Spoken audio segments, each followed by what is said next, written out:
bagi nasabah nyaman dan mudah serta aman ya. Walaupun mungkin berbagai masalah persoalan-persoalan yang terjadi saat ini ketika ada perubahan-perubahan ke syariah dan ini baik dari sisi penarikan uang yang terkadang juga menjadi masalah, dari ATM juga menjadi masalah dan sebagainya jadi persoalan. Nah, di sini kita harus berbicara terkait juga dengan perbankan syariah di Aceh jangan hanya berlabel. Untuk itu saya sudah bersama dengan Ketua Dewan Syariah Islam, saya mohon maaf, Ketua Dewan Syariah Aceh atau DSA, beliau adalah Profesor Dr. M. Sabri SEMEC. Assalamualaikum Prof. Waalaikumsalam warahmatullahi wabarakatuh. Dan yang kedua ada Kepala Dinas Syariat Islam ya, mohon maaf, Kepala Dinas Syariat Islam Provinsi Aceh, Pak MK Alidar. Assalamualaikum, selamat pagi. Pak MK. Pak MK Alidar. Oke, masih unmute. Oh, sorry Ibu, sudah termute. Baik, iya, Pak MK sudah bisa memantau RRI ya Pak MK ya? Sudah. Alhamdulillah. Baik, pendengar, kita juga sampaikan di mana terkait dengan perbankan syariah di Aceh jangan hanya berlabel syariah. Dan sekilas mungkin kita sampaikan di mana Otoritas Jasa Keuangan OJK menyatakan penerbitan Kanun Aceh nomor 11 tahun 2018 tentang lembaga keuangan syariah atau Kanun LKS sendiri. Dan di sini meningkatkan pangsa pasar atau market share perbankan syariah. Sebagai informasi juga kita sampaikan pendengar, di mana Kanun LKS mengatur seluruh lembaga keuangan termasuk bank yang beroperasi di Aceh. Dan ini wajib dilaksanakan berdasarkan prinsip syariah. Dan di sini juga perizinan perbankan syariah OJK mengatakan juga disampaikan oleh Deden Firman Herdansah, total aset sektor perbankan syariah per Desember 2020 itu mencapai 608,90 triliun rupiah. Di mana total aset tumbuh itu 13,04% secara tahunan. Namun dengan perubahan-perubahan syariah tentu ada persoalan-persoalan yang terjadi ya. Beberapa waktu ini juga masyarakat pengguna jasa perbankan di Aceh menghadapi polemik akibat peralihan bank konvensional ke perbankan syariah.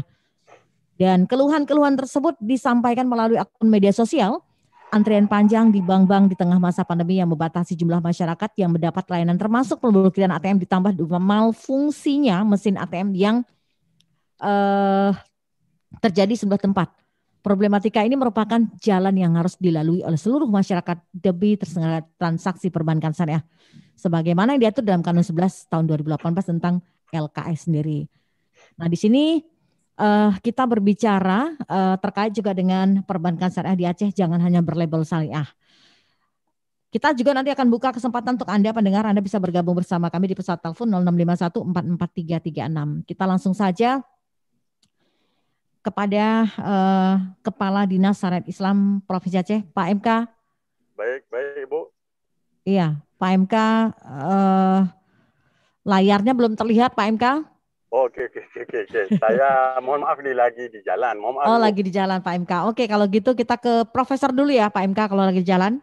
Oke, silakan Baik, Ibu. Karena siaran ini juga bisa dipantau melalui channel YouTube RRI Banda Aceh. Oke, langsung. Baik. Atau begini Bu, boleh ya. juga saya akan berhenti parkir dulu sebentar. Tapi tidak masalah Pak, kalau memang lagi perjalanan kami tunggu nanti setelah tiba nanti kita bisa Oke, baik. Sehingga ini juga bisa nyaman di perjalanan ya Pak. Oke, baik Ibu. Baik, kita ke Profesor Dr. M. Sabri SEMEC sendiri selaku Ketua Dewan Syariah Aceh atau DSA. Nah, mungkin terkait dengan pembicaraan kita hari ini perbankan syariah di Aceh jangan hanya berlabel syariah. Bisa dijelaskan Pak sebenarnya apa sih tugas dari Dewan Syariah Aceh ini sebelum kita masuk dengan tema kita ini Pak? Oke, baik. Terima kasih atas kepercayaannya untuk mendiskusikan lembaga keuangan syariah ini bukan sekedar berlabel syariah, tapi dia harus benar-benar syariah. Dewan Syariah Aceh ini yang sudah dibentuk ya sesuai dengan amanah Kanun Lembaga Keuangan Syariah dan baru dilantik pada bulan puasa. Ini tugasnya memang sangat berat sekali. Tugasnya adalah untuk memastikan operasional lembaga keuangan syariah, apakah itu bank, apakah itu non-bank. Yang non-bank itu termasuk seperti asuransi syariah, pegadaian syariah, ya, saham syariah dan seterusnya, dan juga lembaga keuangan informal. Ini lembaga keuangan informal ini adalah lembaga keuangan yang ada dalam masyarakat Aceh, tapi dia kehadirannya tidak memerlukan izin ya dari pemerintah. Katakanlah bicara gadai ya, aktivitas gade mawah, ataupun bicara praktek-praktek rentenir yang ada dalam masyarakat Aceh. Nah, semua lembaga keuangan syariah ini dia harus benar-benar beroperasi sesuai dengan syariah. Maka peran BSA adalah ya untuk mengawasi, melakukan konsolidasi ya dengan Dewan Syariah Majelis Ulama Indonesia, karena acuan ya syariah tidaknya itu merujuk pada fatwa Dewan Syariah Majelis Ulama Indonesia. Mungkin dengan kata lain, BSA ini merupakan perpanjangan tangan dari Dewan Syariah Nasional untuk memastikan lembaga-lembaga keuangan yang ada di Aceh itu bukan hanya sekedar berubah namanya ya menjadi label syariah, tapi isinya juga syariah. Bukan kulitnya saja syariah, tapi yang paling penting adalah isi dan hatinya itu adalah syariah. Itu ya gambaran umum tentang tugas Dewan Syariah Aceh. Ya, Prof, berarti isinya, kalau Prof bilang berarti bukan sampelnya saja, kulitnya saja, bukan seperti itu ya, bukan depannya saja atau labelnya seperti itu, tapi isinya bagaimana pelaksanaan implementasi seperti itu. Sejauh ini Prof, kalau dikatakan adalah mengawasi dan juga sesuai dengan fatwa Dewan Syariah, apa yang menurut pandangan Prof sendiri, sejauh ini pelaksanaan lembaga keuangan syariah di Aceh saat ini, apakah memang sudah maksimal berjalan baik atau seperti apa nih? Ada mungkin harus ada perubahan-perubahan, Prof. Oke, lembaga keuangan syariah di Indonesia ya, ini kalau kita lihat sejarahnya, yang pertama sekali lahir itu adalah Bank Muamalah pada tahun 91, diresmikan ya, di launching itu 92. Ini kalau kita lihat usianya masih sekitar 30 tahunan. Nah, artinya masih bisa kita anggap ini ya untuk ukuran ya usia lembaga bisnis ini masih kita bisa bilang dia masih baru. Nah, maka sangat wajar ya masih banyak ketidaksempurnaan yang terjadi dalam perbankan syariah, karena kita lihat juga lembaga-lembaga keuangan konvensional walaupun ya sudah lahir begitu lama, sudah ratusan tahun, ya juga masih memiliki kelemahan. Nah, karena kalau yang kita lihat ya kita tidak ingin ya yang berubah hanya casing, yang berubah hanya pakaian, tapi dia masih menggunakan mesin atau ini ya kalau orang kan masih menggunakan badan atau tubuh yang lama, tapi dia yang berubah hanya pakaian. Nah, memang ya banyak orang mempertanyakan, sudah syariahkah bank syariah, sudah islamikah lembaga keuangan Islam. Nah, kalau saya melihat memang belum sepenuhnya ya, artinya belum 100%. Tapi saya melihat memang usaha untuk menuju ke arah itu sangat luar biasa sekali, karena bukan hanya lembaga keuangan syariah yang ada di Indonesia ya, kita lihat juga lembaga keuangan syariah di negara lain yang bergerak lebih cepat ya, seperti katakanlah di Bahrain, di Malaysia yang mereka sudah mengklaim sebagai pusat keuangan syariah dunia, tapi mereka terus melakukan proses improvisasi ya menuju kesyariahan yang hakiki. Karena memang dalam perjalanan kadang-kadang ya ketika sesuatu produk itu sebelum ditawarkan dianggap dia tidak akan bermasalah, ternyata ketika produk itu diluncurkan ya dalam perjalanannya ditemukan permasalahan syariah, sehingga ya produk itu perlu dilihat kembali. Dan juga tantangan terbesar adalah kalau bicara tentang produk inovasi. Ya, maka produk-produk inovasi itu memang yang sangat diharapkan agar bisa memenuhi ya kebutuhan masyarakat. Setidaknya ya dia bisa menyamai ya produk-produk yang ditawarkan oleh lembaga keuangan konvensional. Nah, dengan kata lain bahwa kalau saya melihat memang belum sepenuhnya sempurna, karena untuk melihat syariah tidaknya sebuah lembaga keuangan, ini banyak referensi-referensi ya yang berbicara tentang itu. Nah, yang pertama kita harus melihat dari sisi akadnya, dari sisi transaksinya, dari sisi operasionalnya. Apakah sudah menggunakan akad-akad yang sesuai dengan syariah, dan yang diharapkan adalah akad-akad ini, transaksi itu bermanfaat bagi untuk meningkatkan kemakmuran dan kemaslahatan masyarakat. Nah, yang pertama kita lihat dari sisi akad-akadnya. Nah, kalau akad-akad yang digunakan ya transaksi kontrak yang digunakan oleh lembaga keuangan syariah ini kita tidak perlu meragukan lagi karena semua itu sesuai dengan fatwa Dewan Syariah Majelis Ulama. Nah, mungkin dalam perjalanannya ya mungkin itu yang perlu dilihat kembali. Nah, yang kedua adalah ini yang jauh lebih penting. Ya, kalau memang lembaga keuangan syariah ini akad-akadnya sudah sesuai dengan syariah, ya maka idealnya lembaga keuangan syariah ini harus bisa menawarkan ya menjadi solusi untuk problema ekonomi umat, termasuk menurunkan tingkat kemiskinan, menjaga stabilitas harga atau inflasi, menurunkan disparitas atau ketimpangan pendapatan antar masyarakat, dan juga bisa menurunkan tingkat pengangguran, dan ujung-ujungnya adalah bisa meningkatkan pertumbuhan ekonomi. Nah, kalau kita lihat dari aspek kedua, ini lembaga keuangan syariah belum sepenuhnya mampu menjadi solusi terhadap problema ekonomi kita. Maka kalau kita lihatkan nanti syariah tidaknya, maka ke depan ini harus dibuktikan bahwa kemiskinan masyarakat Aceh ini tidak lagi menjadi yang termiskin di Sumatera. Demikian. Iya, jadi kalau tadi Prof mengatakan bahwa dari DSA sendiri akan melakukan pengawasan ya Prof. Sejauh ini ada tidak ditemukan hal-hal yang mungkin salah satunya adalah belum mencapai target apa yang diinginkan, yang diharapkan seperti itu. Oke, ini kan DSA baru tutup ya, baru dilantik ya, bulan puasa ya, belum sampai ya 1 bulan ya, atau sekitar 1 bulan. Baru bergerak ya Prof? Ya, baru bergerak. Nah, bagaimana sebenarnya mekanisme pengawasan lembaga keuangan syariah? Nah, kalau di Indonesia itu kita ada Dewan Syariah Nasional Majelis Ulama.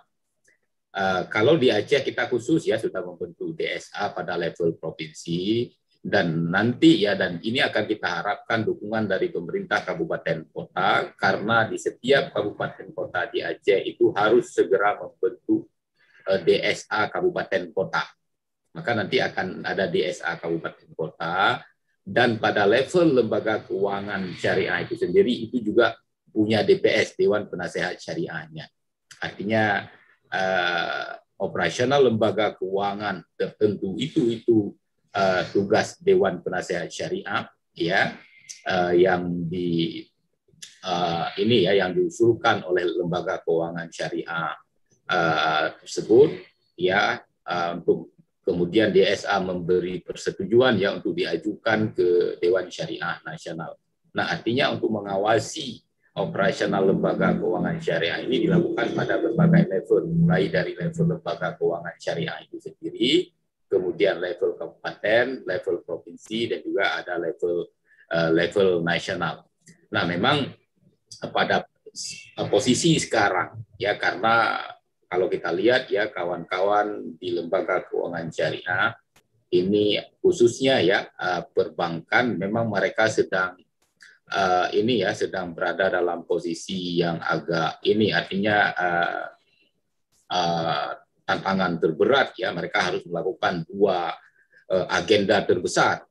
Yang pertama adalah agenda konversi ya sesuai dengan amanat Kanun LKS nomor 11 2018, maka sebelumnya ya perbankan-perbankan yang ada di Aceh, maka kalau kita lihat termasuk perbankan plat merah seperti BRI, BNI, ya Mandiri kan sebelumnya itu mereka sudah konversi ke syariah. Nah, belum ya tuntas proses konversi, sedang giat-giatnya mereka ya berada di tahap finalisasi konversi itu. Nah, tiba-tiba Menteri BUMN Pak Erick Thohir ya membuat kebijakan lembaga keuangan syariah plat merah ini harus melakukan merger, artinya penggabungan. Ya, penggabungan 3 bank pemerintah besar ya, Bank Mandiri Syariah, BRI Syariah, kemudian BNI Syariah menjadi BSI. Nah, maka agenda besar ini ya yang dilakukan oleh kawan-kawan di perbankan ini menyebabkan ya perubahan pelayanan yang dilakukan oleh mereka itu agak sedikit terkendala. Nah, memang kalau kita lihat, kalau saya juga sendiri ya sering memantau, yang melihat bahkan ada kawan-kawan yang melaporkan bahwa kenapa katakanlah ketika kita ingin melakukan transfer uang atau mengambil uang ada permasalahan dan sebagainya, karena saya sendiri juga mengalami permasalahan itu, tapi kawan-kawan di BSI responnya sangat cepat. Nah, maka memang sangat wajar saya pikir kendala-kendala yang dihadapi oleh kawan-kawan di lembaga keuangan syariah, karena memang ini merupakan hajat besar ya masyarakat Aceh ingin berubah ke syariah, maka saya pikir memang kita harus sedikit bersabar. Ya, misalnya kalau ada kendala, katakanlah ingin mengambil uang di ATM dengan bank syariah ya BSI, saya pikir kenapa tidak ya mungkin kita datang ke Bank Aceh atau bank lain, kita ambil di ATM Bank Aceh, itu mesti bisa di bank yang lain, cuma kita hanya perlu mungkin membayar administrasi ya 6.500. Artinya bahwa kita harus berbesar hati, bersabar, berkorban sedikit, tapi demi tujuan saya pikir yang begitu agung ya, membebaskan bumi Aceh dari riba. Iya, ini kan harapan kita sesuai dengan penerapan syariah Islam di Provinsi Aceh. Kita coba sapa dulu Pak MK Lidar. Sudah Ibu, saya sekitar 2 menit lagi ini, Bu. Siap. Baru bisa stop. Baik. Oke, baik. Kita masih ke Prof nih, Kak. Kayaknya Pak MK masih perjalanan 2 menit lagi lebih kurang akan tiba di tempat tujuan seperti itu. Hati-hati Pak MK. Yuk, baik, Bu. Baik. Prof, ini banyak keluhan-keluhan yang dirasakan oleh masyarakat ya, terkait juga dengan masalah perubahan dari konvensional ke syariah. Beberapa waktu lalu memang masyarakat pengguna jasa perbankan Aceh menghadapi polemik berbagai hal akibat peralihan bank konvensional ke perbankan syariah. Dan mereka di sini menyampaikan keluhan-keluhan tersebut melalui medsos mereka sendiri, di mana termasuk antrian panjang di bank-bank di tengah pandemi COVID-19 yang membatasi jumlah masyarakat dan juga mendapat layanan termasuk pemblokiran ATM ditambah dengan malfungsinya mesin ATM yang terjadi di sejumlah tempat. Dan problematika ini merupakan jalan yang harus dilalui oleh seluruh masyarakat demi terkendala transaksi perbankan syariah yang diatur dalam Kanun nomor 11 tahun 2018 tentang LKS sendiri. Nah, ini melihat dengan kondisi seperti ini, keluhan-keluhan masyarakat melalui medsos ya. Gimana sih perbankan ini? Kok saya nggak bisa narik uang? Kok saya susah gitu? Mau transfer nggak bisa? Persoalan sampai sekarang masih terjadi gitu, Prof. Antrian panjang juga terjadi nih ketika harus perubahan-perubahan dari merger bank tersebut di BSI kan seperti itu. Sementara kita masih di tengah pandemi COVID-19 dan ini kan menjadi persoalan juga, Prof. Oke, memang fenomena ini terjadi ya dalam masyarakat. Tapi sebenarnya kita juga harus bijak, kita juga harus fair ya. Nah, problema yang dihadapi oleh masyarakat kalau kita lihat ini sebenarnya bukan karena konversi, bukan karena ya amanat kanun, artinya bukan semata-mata karena kita berubah dari konvensional ke syariah.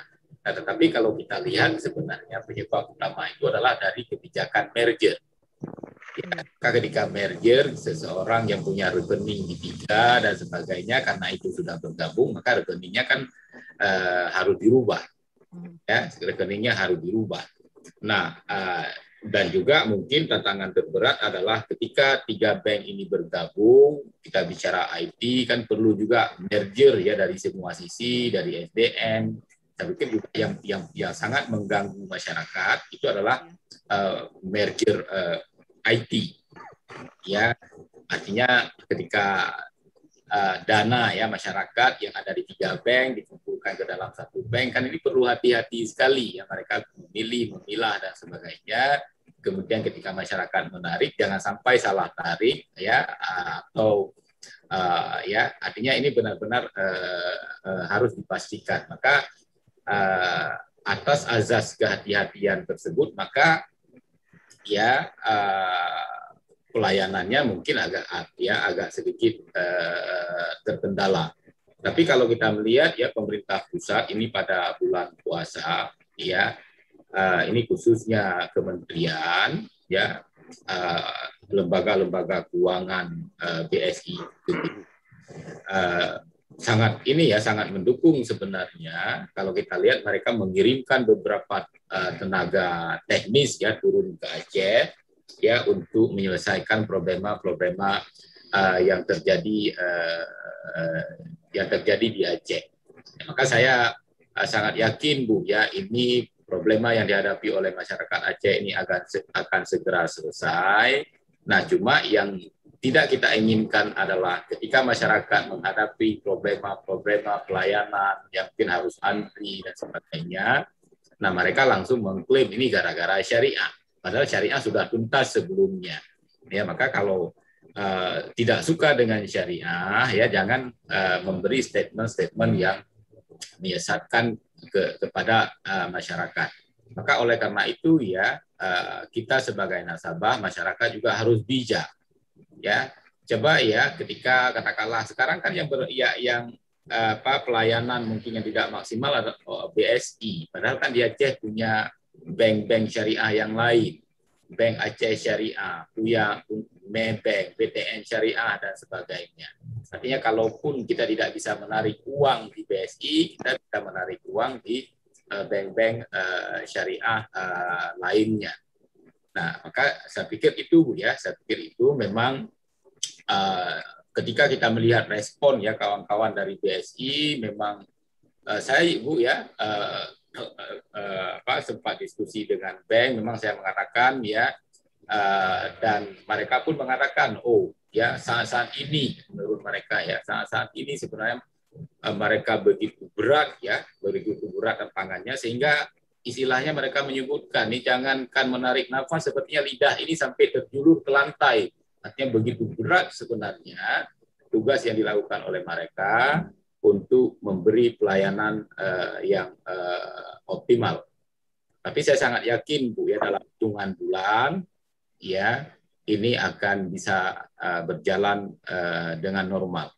Kan seharusnya akan seperti orang mau naik haji dan sebagainya, bukan mendapatkan pelayanan dan sebagainya, karena orang itu sudah berniat sebagai ibadah, maka semakin besar tantangan yang dihadapi sebenarnya dia akan mendapatkan pahala yang lebih besar.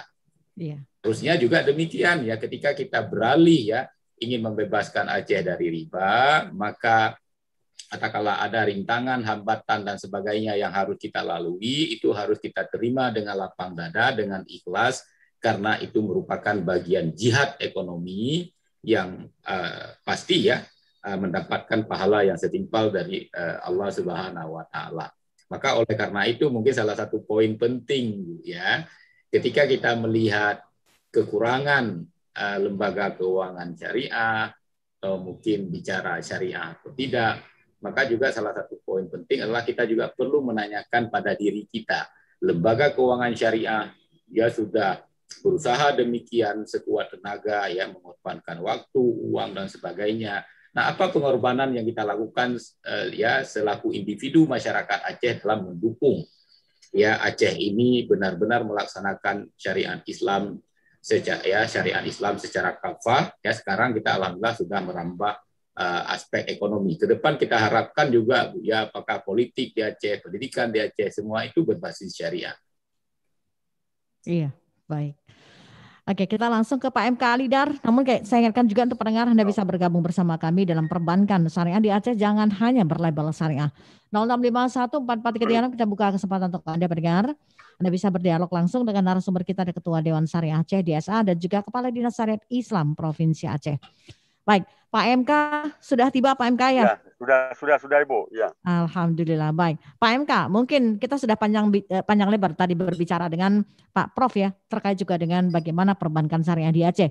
Nah, sejauh ini bagaimana Dinas Syariat Islam Provinsi Aceh dalam hal ini juga melakukan implementasi kanun lembaga keuangan syariah di Aceh, Pak? Karena kita melihat Kanun nomor 11 tahun 2018 tentang LKS tersebut harus kita implementasikan dengan baik. Salah satunya adalah perjalanan pada bank syariah sendiri. Sesuai dengan judul, jangan hanya berlabel syariah, tapi implementasinya seperti apa? Oke, Pak MK silakan. Oke, baik Ibu. Terima kasih. Assalamualaikum warahmatullahi wabarakatuh. Yang saya hormati Ketua DSA Prof. Sabri dan Ibu moderator.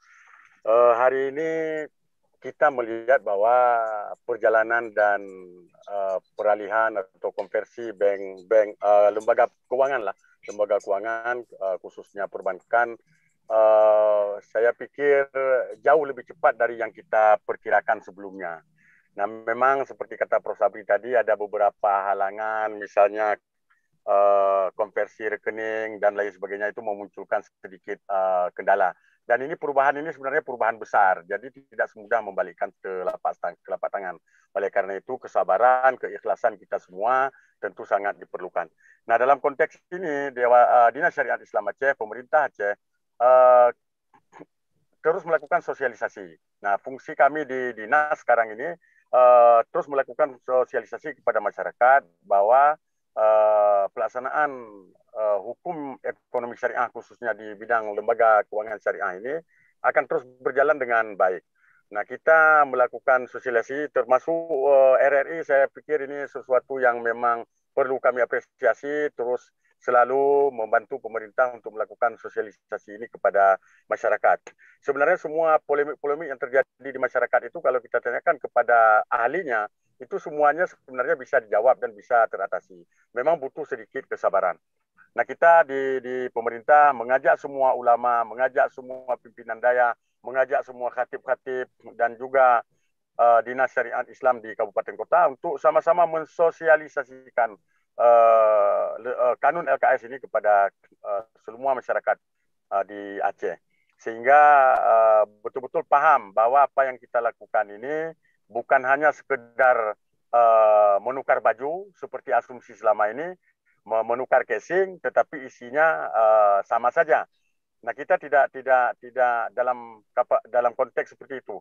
Yang dilakukan oleh pemerintah bersama-sama masyarakat sekarang ini adalah menjadikan Aceh betul-betul menjalankan syariat Islam di bidang ekonomi dalam urusan dengan lembaga keuangan secara kafah, betul-betul sesuai dengan apa yang sudah ditentukan oleh syariat. Tadi sudah disampaikan oleh Prof. Sabri bahwa selama ke depan ini ada Dewan Syariah Indonesia di MUI, ada DSA di kita, ada nanti DSK di Kabupaten Kota.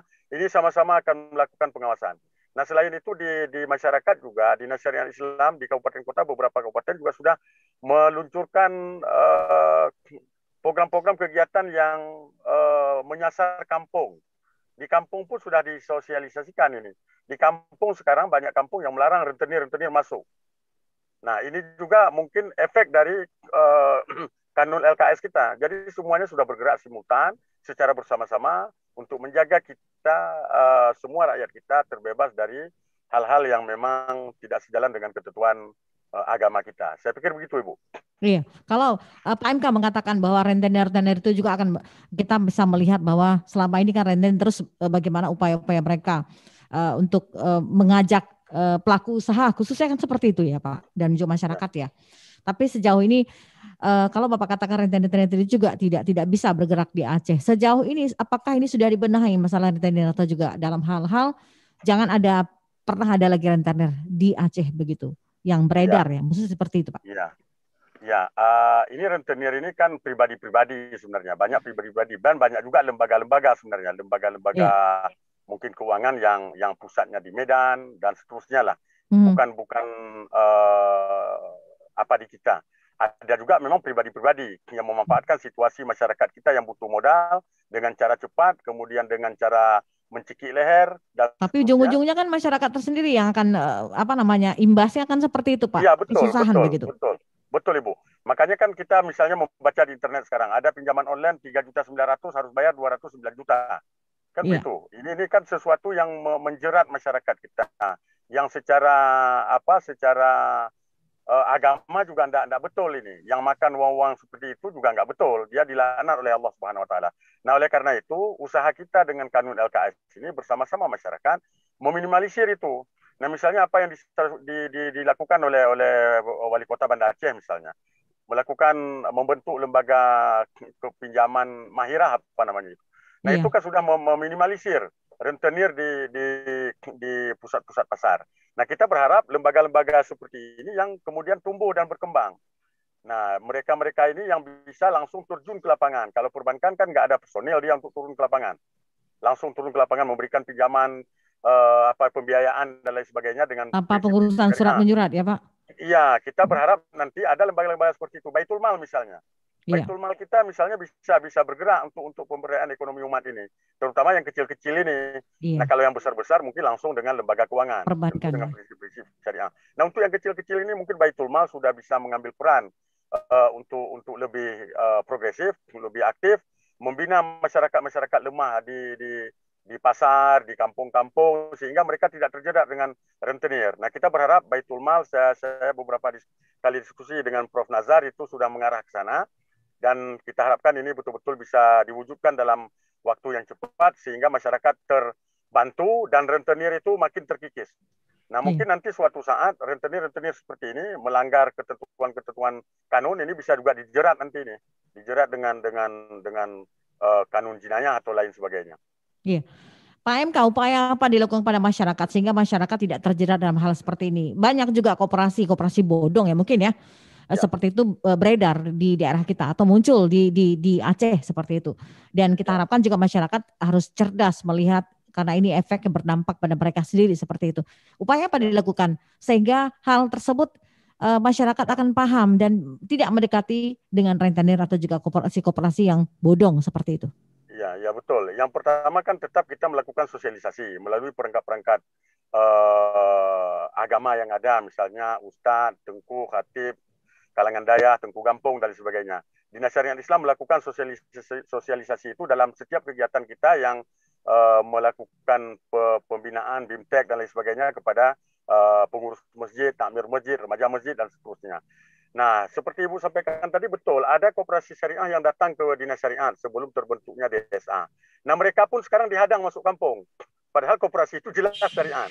Nah, mengapa mereka dihadang? Karena ada yang tadi itu, banyak yang masuk itu yang bodong yang dari luar Aceh, perusahaannya masuk menawarkan pinjaman kepada masyarakat. Dan mereka yang sudah terjerat susah sekali keluar. Dan kita baca di koran kemarin itu, yang kemudian murtad itu, salah satu yang murtad itu kan ada efek juga dari itu. Kami yakin ada efek dari hutang-hutang itu, nggak mampu bayar dan lain sebagainya, sehingga mereka dimurtadkan. Nah, oleh karena itu ini bukan hanya menjaga lembaga keuangannya, tapi juga menjaga akidah pada akhirnya ini. Pada akhirnya menjaga akidah umat kita. Nah, masyarakat kita miskin itu akan terjerumus kepada hal-hal yang negatif dan bisa murtad. Nah, untuk itu semua stakeholder berpikir ke arah itu. Baitul Mal misalnya, kemudian lembaga keuangan sebenarnya bisalah lebih menyasar kepada pelaku ekonomi UMKM ini. Sehingga masyarakat kita tercerahkan bahwa mengambil pembiayaan atau apapun itu namanya harus dengan prinsip syariah. Di apa namanya? Semua koperasi atau apapun yang nanti yang muncul itu kan sudah harus konversi menjadi syariah. Kita sekarang sedang menyiapkan kanun koperasi syariah, pergub koperasi syariah. Kemarin kami rapat finalisasinya. Insya Allah akan segera FGD. Nah, koperasi syariah ini nanti tentu akan ada izin usaha dan lain sebagainya, sehingga mereka yang turun ke lapangan mencari nasabah itu mesti ada identitas koperasinya secara lengkap, sehingga tidak lagi ada yang bodong-bodong itu memeras rakyat kita dan menyengsarakan rakyat kita. Ya, baik. Pak MK, kita coba terima telepon dulu ya untuk pagi ini. Dalam perbincangan kita lintas Sektaraja Perbankan Syariah di Aceh, jangan hanya berlabel syariah. Silakan. Halo, Assalamualaikum, selamat pagi. Waalaikumsalam, selamat pagi Mbak Li. Iya, dengan Pak D di Simpang Surabaya. Iya. Mohon maaf Pak D agak sedikit lama tadi ya. Oke, silakan Pak D. Mbak Li. Langsung ada Alhamdulillah Pak D. Ada Pak MK Alidar selaku Kepala Desa Islam Provinsi Aceh dan juga ada Profesor Dr. M Sabri SEMSC, Ketua Dewan Syariah Aceh. Silakan. Iya, Assalamualaikum Bapak-Bapak semua. Waalaikumsalam warahmatullahi wabarakatuh. Alhamdulillah Bapak-Bapak. Ini saya sudah merasa lega Bapak-Bapak ini. Sebab saya kemarin sudah menyelesaikan masalah saya, yaitu mengalihkan buku rekening saya. Yang dahulunya dari, ya kita bilang nggak jelas, tapi memang jelas, Alhamdulillah.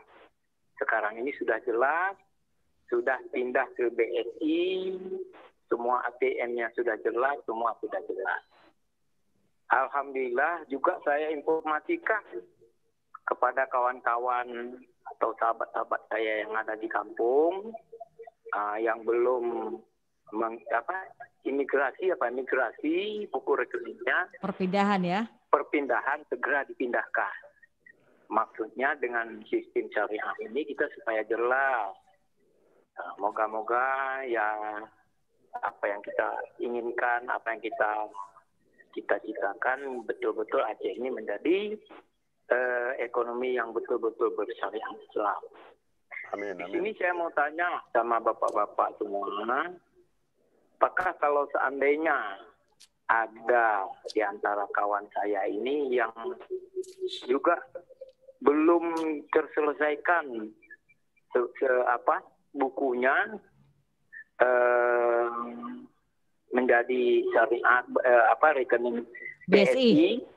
Nah, saya mau tanyakan di sini apakah nanti uang mereka itu apakah itu hilang atau seperti biasa atau bagaimana? Mohon jawaban dari bapak-bapak semua. Kemudian yang kedua, di dalam buku saya masih ada tersisa uang. Apakah uang itu sudah bisa diambil melalui ATM atau masih ada proses-proses lainnya? Nah, kemudian yang ketiga, alhamdulillah, saya juga kemarin itu ada sedikit mengambil kredit bantuan, enggak banyak, tapi sekarang ini apakah nanti mungkin kredit saya beberapa bulan lagi terselesaikan, apakah bisa saya mengajukan lagi saya untuk mengambil kredit itu dengan mungkin alat-alat pekerjaan saya ini sudah tua, udah usang, mungkin saya minta bantuan. Bagaimana caranya untuk mendapatkan bantuan? Dan saya istilahnya di Jambutape BSI-nya. Jadi mohon penjelasan dari bapak-bapak. Terima kasih atas usaha semua kita. Semua perlu istilahnya proses. Segala sesuatunya sudah jelas, alhamdulillah. Saya ucapkan terima kasih. Assalamualaikum warahmatullahi wabarakatuh. Waalaikumsalam warahmatullahi wabarakatuh. Pak Ade di Simpang Surabaya ya. Seharusnya ada pihak perbankan yang akan menjawab. Tapi tidak masalah, mungkin Pak MK bisa dijawab Pak MK nih. Nah, terkait dengan pertama adalah beliau juga mengapresiasikan bahwa rekening dari bank syariah tentu dalam hal ini juga sudah masuk ke BSI ya. Bank Syariah Indonesia dalam 3 merger bank tersebut ini terlaksana dengan baik. Beliau sudah memindahkannya seperti itu. Hanya saja pertanyaan beliau, ada uang mungkin di bank syariah sebelumnya gitu, sebelum ke BSI. Nah, apakah ini juga akan hilang atau seperti apa ketika nanti ditutup bank tersebut misalnya ketika harus beralih ke BSI begitu. Yang kedua, yang ketiga mungkin bantuan. Beliau hampir selesai. Apakah bisa mengambil bantuan kembali ini kan? Seperti itu nih.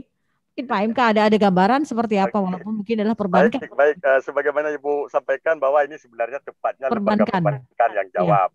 Tapi beginilah, saya kan juga berdagang. Saya juga peminjam sebenarnya. Saya juga melakukan transaksi dengan lembaga keuangan karena saya berdagang juga. Yang pertama begini, ini mohon maaf nanti Pak MK ya bisa dijelaskan juga ke beliau. Ya, Nanti mohon mungkin bisa diluruskan oleh teman-teman dari perbankan.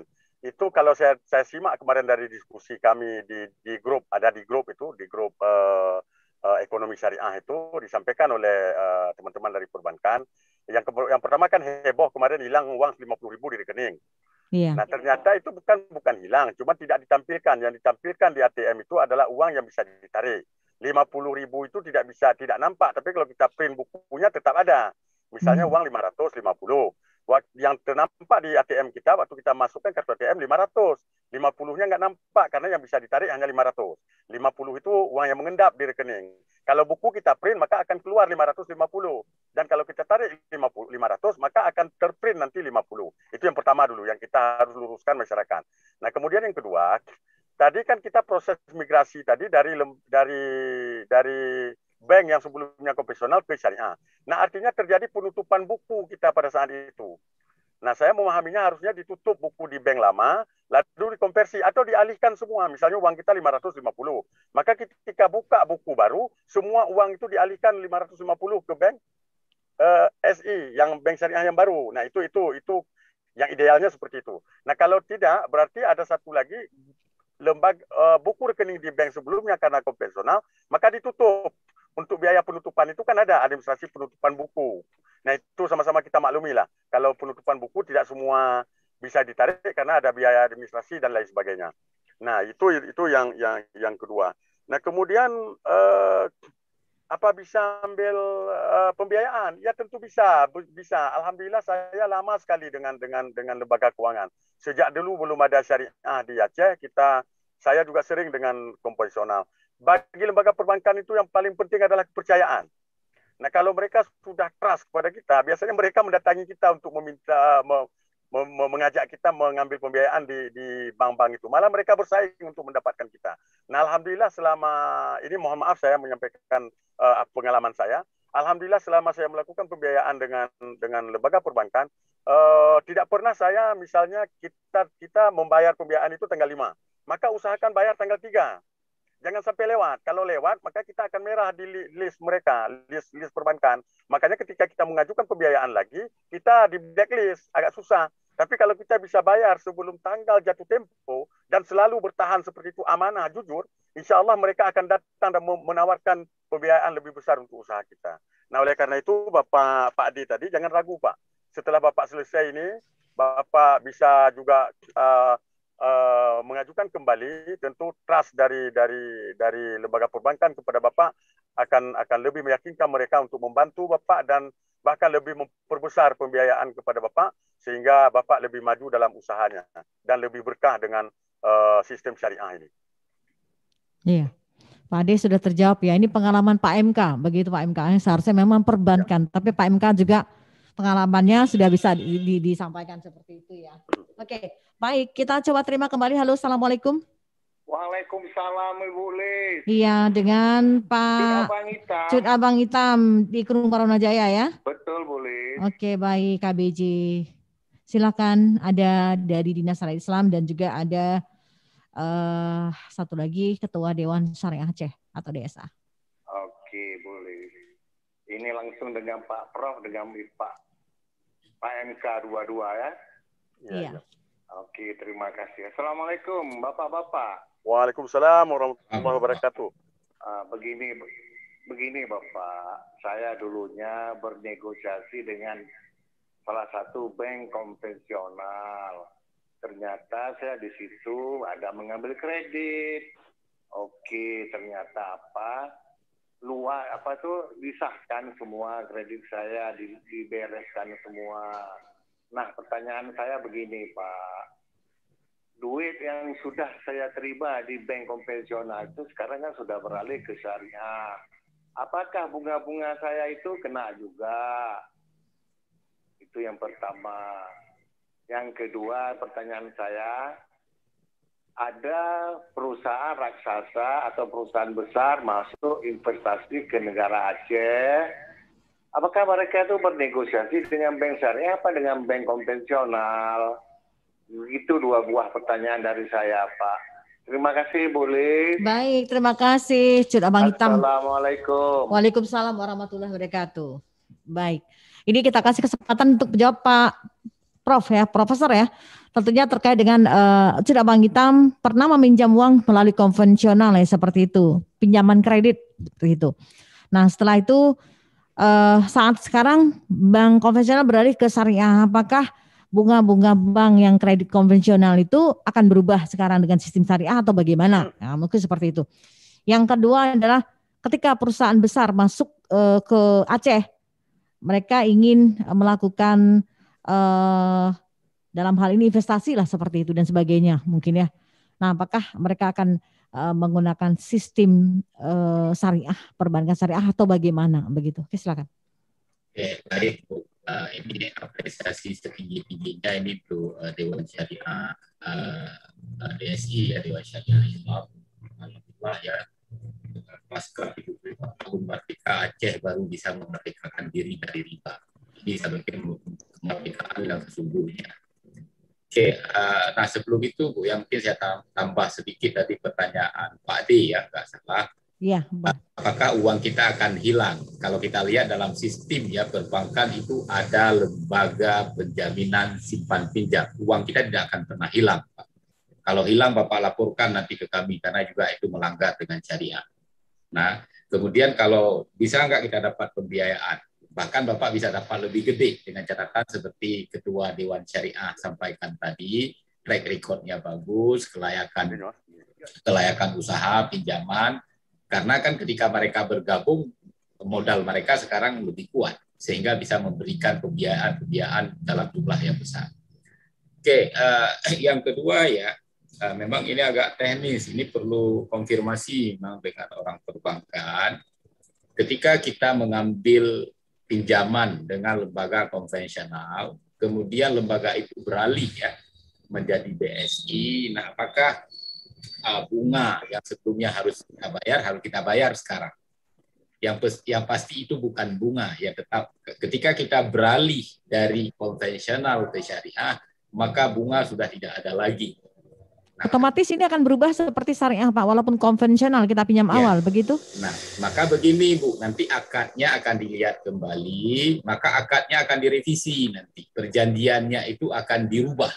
Ya, bisa jadi nanti perjanjiannya berubah dari pinjam ya yang ada bunga yang harus kita bayar. Katakanlah kita mengambil 10 juta, kita harus bayar ditambah dengan bunga. Nah, peminjaman ini dirubah nanti menjadi akad sesuai dengan syariah. Katakanlah seperti murabahah. Ini kalau murabahah kan seperti jual beli. Nanti akadnya dirubah, katakanlah jumlah sisa pembiayaan itu berapa yang perlu kita bayar, sisa pinjaman. Nah, sisa pinjaman ini akan dirubah ya menjadi akad syariah, katakanlah sisanya tinggal 7 juta. Nah, 7 juta itu ya bisa jadi nanti ditanyakan 7 juta ini Pak D sebenarnya digunakan untuk membeli apa. Maka yang terjadi di situ adalah 7 juta itu di akadnya itu artinya yang diberikan itu dalam bentuk barang atau apa, maka terjadi transaksi jual beli di situ. Jadi lembaga keuangan syariah tinggal hanya menentukan margin, berapa marginnya. Nah, artinya kan perubahan akad ini mesti ya harus dikomunikasikan dengan Pak D dan itu harus ada kesepakatan bersama. Artinya nilai-nilai keadilan di situ itu dipastikan ya, nilai-nilai kesyariahan itu dipastikan. Yang penting kan ini ada persetujuan dari nasabah itu sendiri. Nah, kemudian yang kedua ya, ketika ya ada investor asing besar masuk ke Aceh, maka mereka melakukan negosiasi dengan lembaga keuangan syariah dan sebagainya. Nah, memang kalau mereka yang memerlukan transaksi dengan lembaga keuangan yang ada di Aceh, maka wajib dengan lembaga keuangan syariah. Karena di Aceh sudah tidak ada lagi lembaga keuangan konvensional. Maka kalau hadir lembaga-lembaga, misalnya kan lembaga-lembaga keuangan informal, katakanlah dalam masyarakat dan sebagainya, dan itu akan ditegur dan akan diberi peringatan dan akan ditutup ya operasionalnya. Maka semua yang datang ke Aceh, di mana bumi dipijak, maka di situ langit dijunjung. Ya, investor-investor yang datang ke Aceh, ketika mereka ingin melakukan investasi, maka semuanya itu harus ya ketika mereka memerlukan transaksi dengan lembaga keuangan, maka hanya ada lembaga keuangan syariah yang ada di Aceh. Iya. Oke, demikian. Oke, jawaban Cik Abang Hitam juga sudah terjawab. Ada penambahan dari Pak MK, Pak MK? Oke, baik.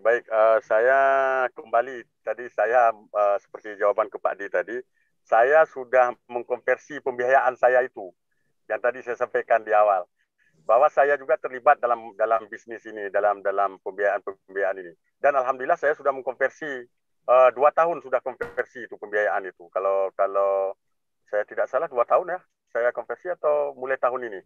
Jadi semuanya seperti Prof. Sabri sampaikan tadi. Jadi kalau nggak ada bunga, memang nggak ada bunga. Sekarang bukan bunga lagi, itu adalah pembiayaan yang margin tadi. Nah, akadnya nanti bisa murabahah dan lain sebagainya. Nah, itu yang pertama. Nah, kemudian yang kedua tadi ada investor asing. Itu di kanun memang disebutkan bahwa semua transaksi ekonomi yang berlaku di Aceh harus dilakukan melalui lembaga keuangan syariah. Tidak ada konteks lain di luar itu. Nah, memang dalam diskusi kami sebelumnya pernah itu kami diskusi dengan Pertamina. Nah, Pertamina itu akhirnya kan sudah membuka semua galon-galon itu sudah buka rekening syariah jauh sebelum konversi BSI. Nah, mereka membuka rekening-rekening di bank syariah Mandiri dulu, di BRI Syariah dulu, BNI Syariah, itu bahkan jauh sebelum ini. Nah, cuman polemik kemudian muncul ketika mereka mentransfer ke pembelian minyaknya di luar Aceh, maka itu rekening penampung di sana adalah rekening konvensional. Nah, itu di luar konteks kita sudah.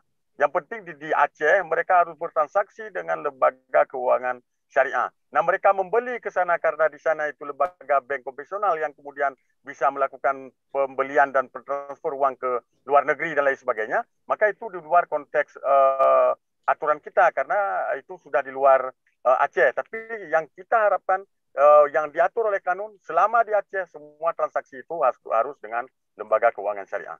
Demikian, Ibu. Oke, baik. Sudah terjawab ya dari narasumber kita untuk Pak Ade dan juga Cut Abang Hitam. Dan pendengar kita, waktu kita sudah pukul 8:58 waktu Indonesia Barat nih Pak. Ini cuma 2 menit lagi. Mungkin sedikit Pak stressing ya di penghujung perbincangan kita terkait dengan perbankan sejumlah perbankan syariah di Aceh. Jangan hanya berlabel syariah. Pak MK, mungkin ada disampaikan Pak MK, silakan nanti baru kita ke Prof. Oke, baik. Sedikit. Kita semua mengajak masyarakat kita untuk jangan terlalu curigalah kepada hal-hal yang negatif atas peralihan atau atas berjalannya kanun LKS di Aceh. Kita coba berpikir positif bahwa semua yang kita lakukan ini adalah kebaikan untuk kita semua, kebaikan untuk rakyat kita. Tidak ada rencana pemerintah atau ide di pemerintah untuk mendalimi rakyatnya.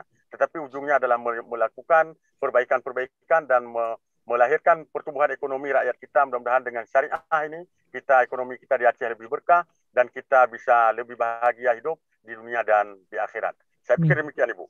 Iya, baik. Prof, mungkin disampaikan stressing sedikit, Prof.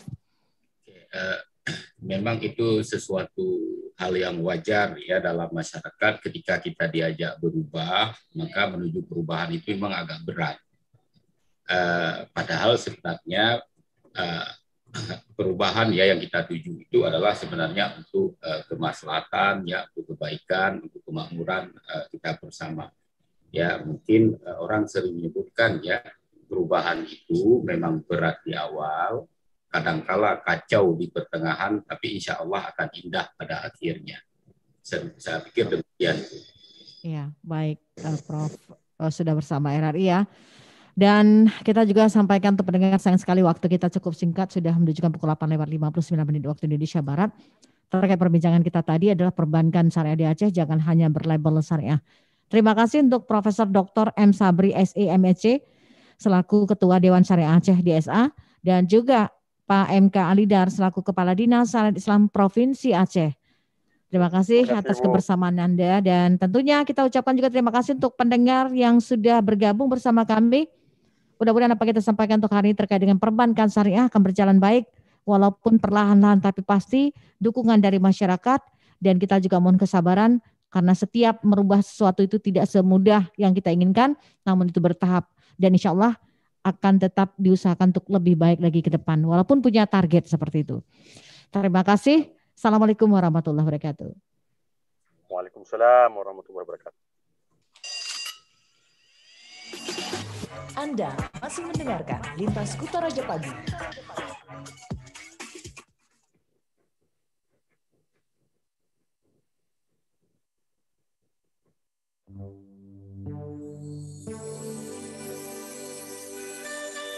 Inspirasi Indonesia. RRI Pro 1, Kanal Inspirasi.